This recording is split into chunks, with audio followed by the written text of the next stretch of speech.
Shalom sahabatku, di pagi hari yang Tuhan anugerahkan ini, sebelum kita memulai setiap aktivitas kita, mari sejenak kita mengarahkan hati kita kepada Tuhan melalui doa. Bapa yang baik, kami berterima kasih dan mengucap syukur untuk kebaikan-Mu buat setiap kami. Sebentar kami ingin kembali untuk mendengar dan belajar tentang kebenaran firman-Mu.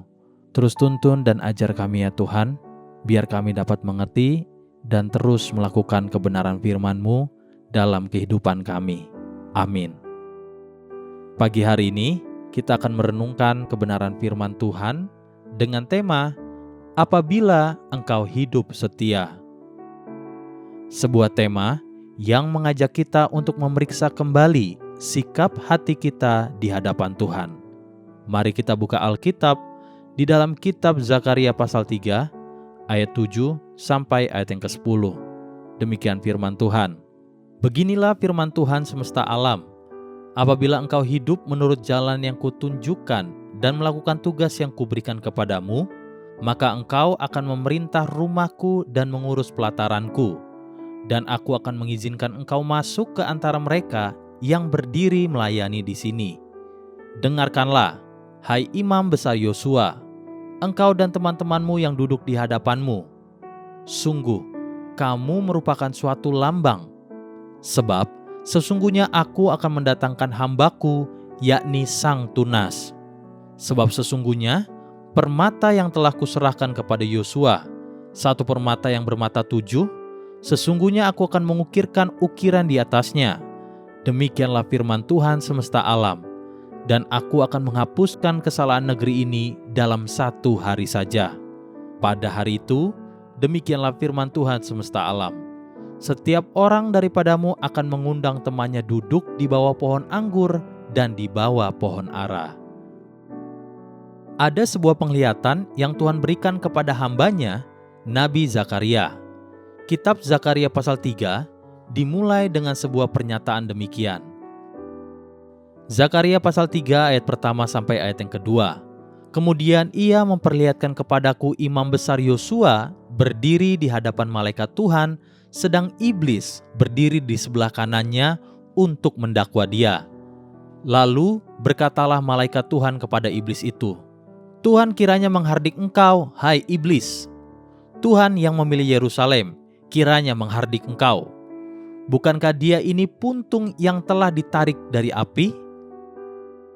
Dalam penglihatan itu, Zakaria melihat sosok imam besar Yosua sedang didakwa oleh iblis di hadapan Tuhan. Namun Tuhan membelanya.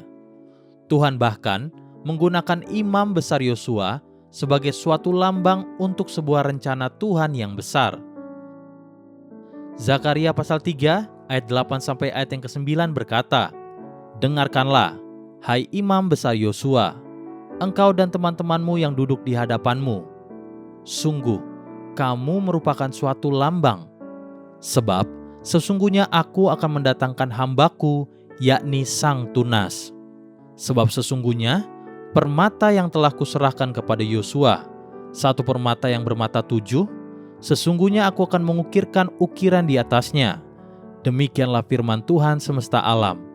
Dan aku akan menghapuskan kesalahan negeri ini dalam 1 hari saja.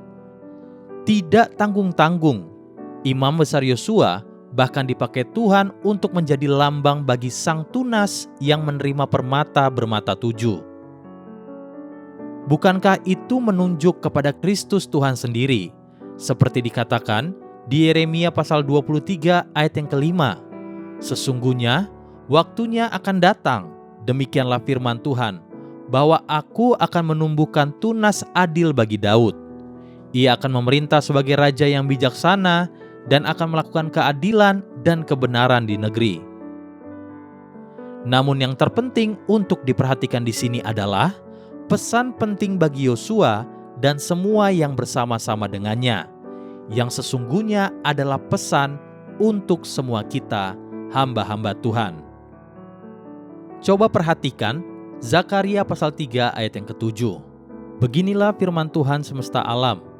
Apabila engkau hidup menurut jalan yang kutunjukkan dan melakukan tugas yang kuberikan kepadamu, maka Engkau akan memerintah rumahku dan mengurus pelataranku, dan aku akan mengizinkan Engkau masuk ke antara mereka yang berdiri melayani di sini.